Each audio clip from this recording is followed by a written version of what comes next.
देख रहे हैं न्यूज धमाल 24, हर समय हर खबर। नमस्कार, न्यूज धमाल 24 में आपका स्वागत है। मैं हूं आपके साथ आशिका भाटी। आइए देखते हैं इस वक्त की बड़ी खबर। प्रदेश में कोरोना महामारी के बाद ब्लैक फंगस बीमारी से कई लोगों की मौत हो रही है। वहीं इंदौर के एक निजी अस्पताल सेल्वी अस्पताल में डॉक्टरों की टीम ने दवाइयों के कॉम्बिनेशन से ब्लैक फंगस के 10 से 6 मरीजों को ठीक करने का दावा किया है। डॉक्टरों का दावा है कि दवाइयों के कॉम्बिनेशन से मरीजों को कई साइड इफेक्ट भी नहीं देखने को मिल रहे हैं। दवाइयों के कॉम्बिनेशन से सिर्फ किडनी को ऑब्जर्वेशन करना होता है।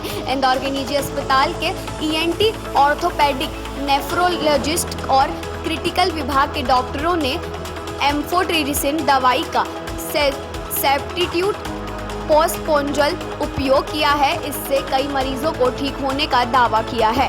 निजी अस्पताल के क्रिटिकल हेड डॉक्टर विवेक की माने तो एम्फोटेरिसिन दवाई का शॉर्टेज महंगी होने की वजह से पोस्टपोंजल दवाई देने से ब्लैक फंगस के कई मरीज ठीक हुए हैं और उन्हीं इसी तरह की कई दिक्कत नहीं हो रही है। वहीं दूसरे डॉक्टर नयन ने कहा कि उन्होंने मरीजों की साइंस सर्जरी की है, जिसमें नाक के अंदर दूरबीन पर डालकर नाक की पूरी सफाई कर म्यूकस निकाला जाता है, जिससे कि ब्लैक फंगस शरीर के किसी अन्य पार्ट या ब्रेन को नुकसान नहीं पहुंचाता है। निजी अस्पताल के क्रिटिकल केयर और ENT डिपार्टमेंट ने मिलकर यह कार्य कर रहे अस्पताल में उपचार 10 से 6 मरीज ठीक होकर घर भी चले गए। निजी अस्पताल के डॉक्टरों द्वारा जो ब्लैक फंगस के उपचार किया जा रहा है, उनके दावों को माने तो निश्चित ही ब्लैक फंगस बीमारी में यह तकनीक कई मरीजों को नया जीवन दे सकती है। साथ ही इस बीमारी को फैलने से पहले ही रोका जा सकता है।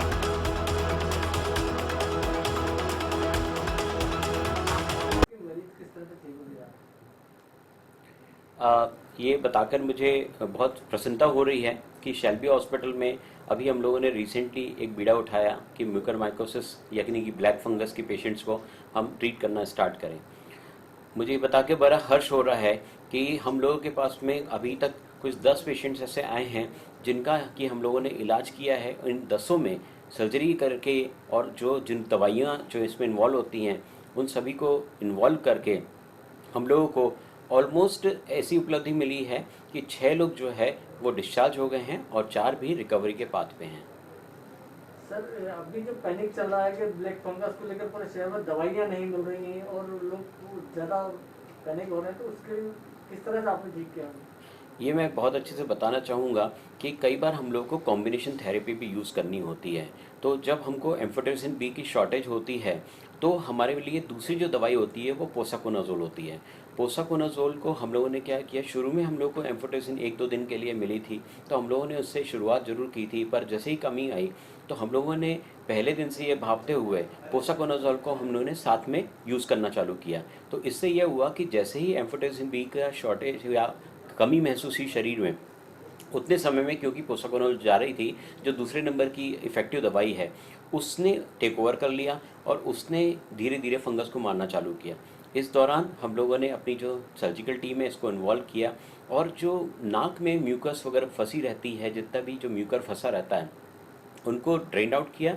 और इस पद्धति से कि 2 दवाइयों की कॉम्बिनेशन थेरेपी से और थोड़ा सा डोज को हमने पोसाकोनाजोल को बढ़ाकर यूज़ किया और हमें रिजल्ट्स काफ़ी अच्छे मिले। सर, कोई साइड इफेक्ट तो रहेगा बाद में इसको लेकर? नहीं, इसमें सबसे अच्छी बात यह है कि अभी तक जो हम लोग दवाइयाँ जैसे मैंने नाम लिया है, इसमें जैसे एम्फोटेरिसिन B का जो 2 तरह की आती है, कन्वेंशनल आती है और एक लाइपोसोमल आती है।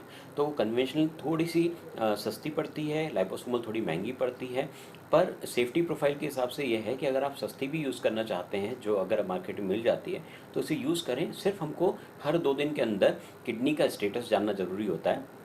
उसके लिए सिंपल से खून की जांच की जाती है जिसमें यूरिया क्रिएटिनिन देख लेते हैं, उससे समझ में आ जाता है कि हम इसको मिसयूज़ तो नहीं कर रहे हैं।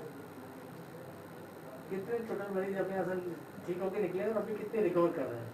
अभी 10 हमारे पास मरीज हैं जिसमें से 6 रिकवर होकर जा चुके हैं और 4 धीरे धीरे रिकवर कर रहे हैं। अपना परिचय। डॉक्टर विवेक जोशी, मैं क्रिटिकल केयर का हेड एंड मेडिकल सुपरिटेंडेंट हूँ शेल्बी हॉस्पिटल इंदौर। मरीज किस तरह से ठीक हो गया? ये बताकर मुझे बहुत प्रसन्नता हो रही है कि शेल्बी हॉस्पिटल में अभी हम लोगों ने रिसेंटली एक बीड़ा उठाया कि म्यूकरमाइकोसिस यानी कि ब्लैक फंगस के पेशेंट्स को हम ट्रीट करना स्टार्ट करें। मुझे ये बता के बड़ा हर्ष हो रहा है कि हम लोगों के पास में अभी तक कुछ 10 पेशेंट्स ऐसे आए हैं जिनका कि हम लोगों ने इलाज किया है। इन 10 में सर्जरी करके और जिन दवाइयाँ जो इसमें इन्वॉल्व होती हैं उन सभी को इन्वॉल्व करके हम लोगों को ऑलमोस्ट ऐसी उपलब्धि मिली है कि 6 लोग जो है वो डिस्चार्ज हो गए हैं और 4 भी रिकवरी के पाथ पे हैं। सर अभी जो पैनिक चल रहा है कि ब्लैक फंगस को लेकर पूरे शहर में दवाइयाँ नहीं मिल रही हैं और लोग ज़्यादा पैनिक हो रहे हैं, तो उसके किस तरह से आपने ठीक किया? ये मैं बहुत अच्छे से बताना चाहूँगा कि कई बार हम लोग को कॉम्बिनेशन थेरेपी भी यूज़ करनी होती है। तो जब हमको एम्फोटेरिसिन बी की शॉर्टेज होती है तो हमारे लिए दूसरी जो दवाई होती है वो पोसाकोनाजोल होती है।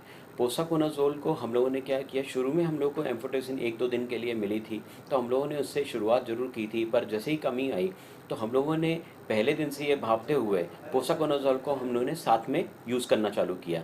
तो इससे यह हुआ कि जैसे ही एम्फोटेरिसिन बी का शॉर्टेज या कमी महसूस हुई शरीर में, उतने समय में क्योंकि पोसाकोनाजोल जा रही थी जो दूसरे नंबर की इफ़ेक्टिव दवाई है उसने टेक ओवर कर लिया और उसने धीरे धीरे फंगस को मारना चालू किया। इस दौरान हम लोगों ने अपनी जो सर्जिकल टीम है इसको इन्वॉल्व किया और जो नाक में म्यूकस वगैरह फंसी रहती है, जितना भी जो म्यूकर फंसा रहता है उनको ड्रेन आउट किया। और इस पद्धति से कि 2 दवाइयों की कॉम्बिनेशन थेरेपी से और थोड़ा सा डोज को बढ़ा के हमने पोसाकोनाजोल को बढ़ाकर यूज़ किया और हमें रिजल्ट्स काफ़ी अच्छे मिले। सर कोई साइड इफेक्ट तो नहीं रहेगा बाद में इसको लेकर? नहीं, इसमें सबसे अच्छी बात यह है कि अभी तक जो हम लोग दवाइयाँ जैसे मैंने नाम लिया है इसमें जैसे एम्फोटेरिसिन बी का जो 2 तरह की आती है, कन्वेंशनल आती है और एक लाइपोसोमल आती है। तो कन्वेंशनल थोड़ी सी सस्ती पड़ती है, लाइपोसोमल थोड़ी महंगी पड़ती है, पर सेफ्टी प्रोफाइल के हिसाब से ये है कि अगर आप सस्ती भी यूज़ करना चाहते हैं जो अगर मार्केट में मिल जाती है तो उसे यूज़ करें। सिर्फ हमको हर 2 दिन के अंदर किडनी का स्टेटस जानना ज़रूरी होता है। उसके लिए सिंपल से खून की जांच की जाती है जिसमें यूरिया क्रिएटिनिन देख लेते हैं, उससे समझ में आ जाता है कि हम इसको मिसयूज़ तो नहीं कर रहे हैं। कितने टोटल मरीज अभी यहाँ से ठीक होकर निकले और अभी कितने रिकवर कर रहे हैं? अभी 10 हमारे पास मरीज हैं जिसमें से 6 रिकवर होकर जा चुके हैं और 4 धीरे धीरे रिकवर कर रहे हैं। अपना परिचय। डॉक्टर विवेक जोशी, मैं क्रिटिकल केयर का हेड एंड मेडिकल सुपरिटेंडेंट हूँ शेल्बी हॉस्पिटल इंदौर। आगे इसी तरह खबरों का सिलसिला जारी रहेगा। जल्दी ही मिलते हैं देश भर की तमाम खबरों को लेकर। अगर आपने अभी तक हमारे YouTube चैनल न्यूज़ धमाल 24 को सब्सक्राइब नहीं किया है तो नीचे दिए गए रेड कलर के सब्सक्राइब बटन पर क्लिक करके हमारे न्यूज़ चैनल न्यूज़ धमाल 24 को सब्सक्राइब करें और साथ ही साथ बेल आइकन भी प्रेस करें ताकि आपको इसी तरह देश भर की तमाम खबरों की जानकारी मिल